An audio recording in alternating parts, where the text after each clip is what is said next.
আপনি কি মানসিক চাপ ও টানাপোড়েনের মধ্য দিয়ে যাচ্ছেন? ছোট্ট একটা কারণেই মেজাজ হারিয়ে ফেলছেন, নিজের রাগকে কোনো মতে কন্ট্রোল করতে পারছেন না, আর আপনার এই সমস্যার কারণে আপন মানুষগুলিকে কষ্ট দিয়ে ফেলছেন। ধীরে ধীরে সবার কাছে গ্রহণযোগ্যতা হারিয়ে ফেলছেন। নিজের এই বদরাগী মেজাজের জন্য নিজেই বারবার অনুতপ্ত হয়ে আফসোস করছেন। অনেক চেষ্টা করেও এই বদ অভ্যেস ত্যাগ করতে পারছেন না। তাহলে এই ভিডিওটি আপনার জন্য। একদা ছোট্ট একটি ছেলে তার বাবা মায়ের সঙ্গে বাস করত। বাবা মায়ের আদরের একমাত্র ছেলেটি, আর সব কিছু ঠিকঠাক থাকলেও সে প্রচণ্ড রাগী ছিল। সে সামান্য কারণেই খুব রেগে যেত, আর আগের সময় তার মাথা ঠিক থাকতো না। হাতের কাছে যা পায় সেটার উপরে সে আঘাত করে বসে, ভাঙচুর করে, সামনের থাকা কাছের মানুষগুলিকে উচ্চবাচ্য কথা বলে বসে, আর এমনি করেই ভাঙচুর করতে গিয়ে নিজেকেও বারবার আঘাত করে বসে। তার এই অস্বাভাবিক রাগের কারণে বাড়ির প্রত্যেকে খুব চিন্তিত হয়ে পড়েন। তারা বিভিন্ন উপায় অবলম্বন করে যাতে করে ছেলেটির রাগকে কিছুটা কমানো যায়, কিন্তু কিছুতেই কিছু হচ্ছে না দেখে তারা মনোবিদ্যার শিক্ষকের শরণাপন্ন হলেন।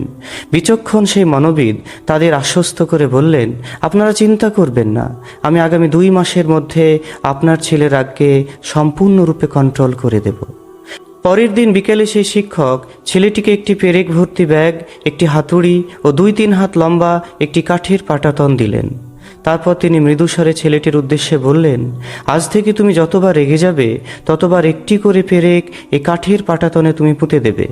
শিক্ষকের এমন নির্দেশে ছেলেটি অবাক হলেও কোনোরূপ প্রশ্ন ছাড়াই নির্দেশ পালনে সম্মতি জানালো। প্রথম দিনেই ছেলেটিকে ওই কাঠে 37টি পেরেক মারতে হলো। এমনি করেই প্রতিদিন 30টা, 28টা, 25টা করে পেরেক সেই কাঠের পাটাতনে গ্রথিত হতে থাকলো।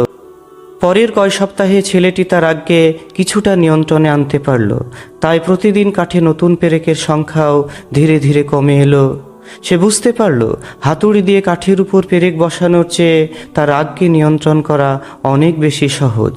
শেষ পর্যন্ত সেই দিনটি এলো যেদিন একটিও পেরেক ছেলেটিকে মারতে হলো না। সে তার বাবাকে এই কথাটা জানালো। তার বাবা কথাটি শুনে খুব খুশি হলেন।